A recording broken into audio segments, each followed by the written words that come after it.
Assalamualaikum warahmatullahi wabarakatuh. Perkenalkan, nama saya Rinto Sonangan Harahap. Pada kesempatan ini saya akan menjelaskan sedikit terkait dengan pemilihan kepala daerah dan wakil kepala daerah. Tugas kuliah dalam mata kuliah Hukum Administrasi Pemerintah Daerah, dosen pengampu Dr. Hendrika SHI MSI.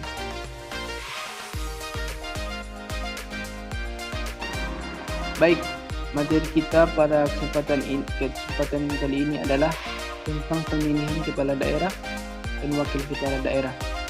Yang pertama adalah sistem pemilihan kepala daerah.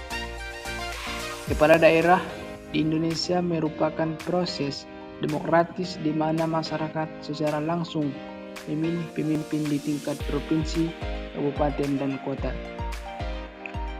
Sebelum reformasi, kepala daerah dipilih oleh DPRD. Sistem ini seringkali dianggap rentan terhadap korupsi dan nepotisme.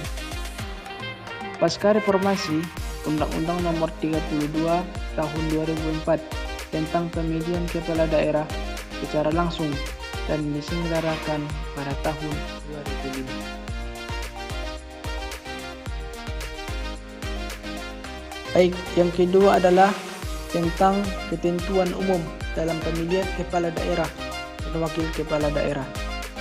Agar dapat menjadi calon kepala daerah atau wakil kepala daerah, seseorang itu harus memenuhi beberapa persyaratan umum.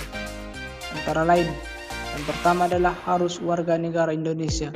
Yang kedua, usia minimal untuk gubernur 30 tahun dan bupati 25 tahun. Pendidikan minimal sekolah menengah atas ataupun dengan disingkat dengan SMA. Selanjutnya, sehat jasmani dan rohani. Selanjutnya, tidak pernah dijatuhi hukuman.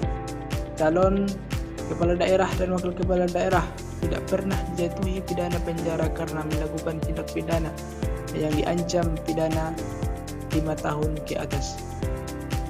Selanjutnya yaitu tidak memiliki hubungan keluarga. Calon tidak memiliki hubungan keluarga sampai derajat kedua calon tersebut, baik secara horizontal maupun vertikal dengan penyelenggara pemilu. Selanjutnya yaitu tentang sistem kepartaian dalam pemilihan kepala daerah. Ada beberapa poin penting partai politik dalam pemilihan kepala daerah. Di antaranya, yang pertama adalah pencalonan. Partai politik memiliki peran penting dalam proses pencalonan kepala daerah dan wakil kepala daerah yang ingin mereka usungkan. Yang kedua yaitu tentang pendanaan.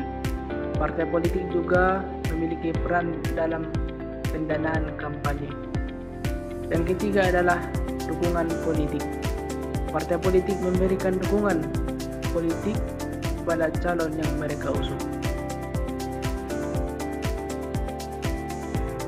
Yang keempat adalah calon perorangan ataupun independen dalam pemilihan kepala daerah.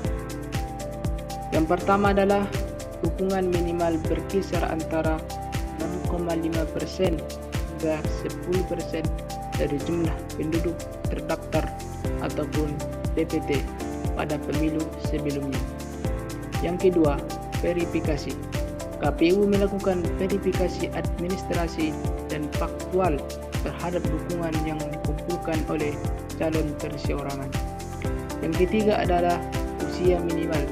Calon perseorangan harus memenuhi usia yang telah ditentukan, yaitu 22 tahun pada saat penetapan calon.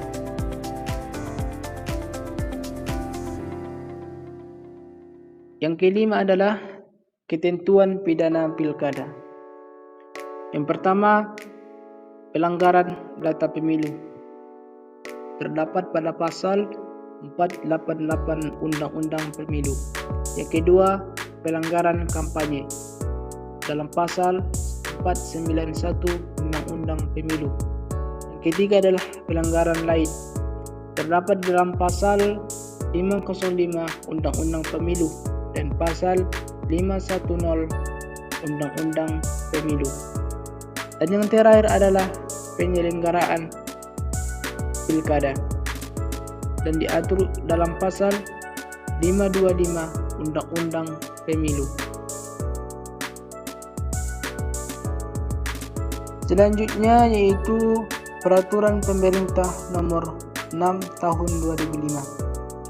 Adapun isi undang-undang peraturan pemerintah tersebut diantaranya adalah yang pertama tentang persyaratan calon, yang kedua proses pendaftaran, yang ketiga kampanye, dan di dalamnya juga diatur materi dan larangan dalam kampanye. Selanjutnya pemungutan suara, selanjutnya penetapan calon terpilih, dan yang terakhir adalah pengangkatan dan pemberhentian. Mungkin itu saja yang dapat saya sampaikan. Jika ada perkataan saya yang salah, saya mohon maaf. Wassalamualaikum warahmatullahi wabarakatuh.